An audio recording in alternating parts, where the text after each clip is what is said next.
रत्नागिरी बाजारपेठ परिसरात मारुती आळी आणि रामआळी इथं पडलेल्या भल्या मोठ्या खड्ड्यांनी मुसळधार पावसात रस्त्यानं जाणाऱ्या नागरिकांची रंगपंचमी केली आहे। गेले 2 दिवस जोरदार पाऊस सुरू असल्यानं खड्डे भरणं शक्य नव्हतं, परंतु सकाळपासून ऊन पडलं आहे आणि नगरपालिकेने हे खड्डे भरल्याचं अजून तरी दिसत नाहीये।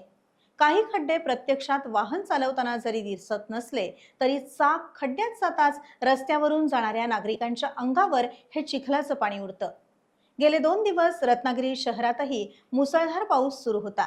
यावेळी जुनं बसस्थानक, मारुती आळी, रामआळी नाका, तेली आळी नाका या दरम्यान काही ठिकाणी मोठे खड्डे पडले। यामधून वाहने जात असताना नागरिकांना आपले कपडे चिखलाच्या पाण्याने रंगवून घरी जायची वेळ येते आणि याचा विनाकारण त्रास नागरिकांना सोसावा लागतोय। आता सकाळपासून ऊन पडलंय तरीही नगरपालिका प्रशासनाकडून खड्डे भरण्याबाबत कोणतीही कार्यवाही झाली नसल्यानं नागरिकांमध्ये नाराजी व्यक्त करण्यात येते। त्यामुळे नगरपालिकेने हे खड्डे लवकरात लवकर बुजवून रत्नागिरीकरांचा प्रवास सुखकर करावा असं म्हटलं जातंय।